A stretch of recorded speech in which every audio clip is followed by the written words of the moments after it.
এই যে আমরা আজকে মুরগির মাংস রান্না করবো। তাই এই মুরগির মাংসটা ভাজি করে নেওয়ার জন্য হলুদ মরিচ লবণ দিয়ে মাখিয়ে নিচ্ছি। এখন সুন্দর করে ভাজে নেবো। ভেজে তারপরে নতুন আলু দিয়ে রান্না করবো।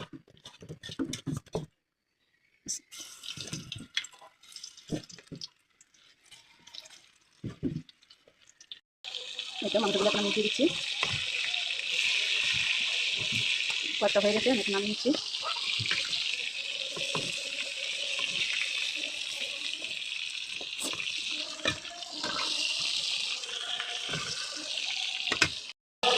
মুরগির মাংসে যে আলুগুলো দেবো সেগুলো একটু হালকা ভেজে নিচ্ছি। আমরা পেঁয়াজ কাঁচামরিচ দিয়ে দিলাম। যে ফ্রাই প্যানে তেল ছিল এটার ভিতরে পেঁয়াজ কাঁচামরিচ দিয়ে তারপরে দিয়ে দিলাম।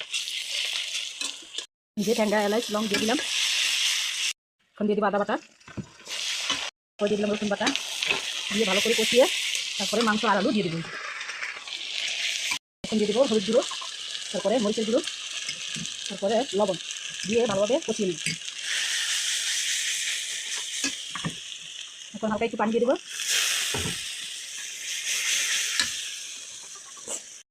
এই তো মশলা কষানো হয়ে গেছে, এখন আমি মাংসটা আলুটা দিয়ে দেবো।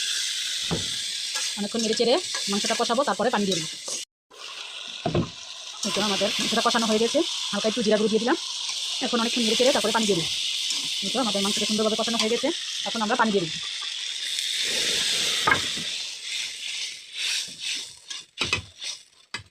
এই তো এখন ঢাকনা দিয়ে রেখে দেবো। এই তো আমার মুরগির মাংসটা রান্না করা হয়ে গেছে। যে বিসমিল্লাহ। অনেক মজা হয়েছে, বোনা হয়েছে। নতুন আলু দিয়ে মুরগির মাংস রান্না করা।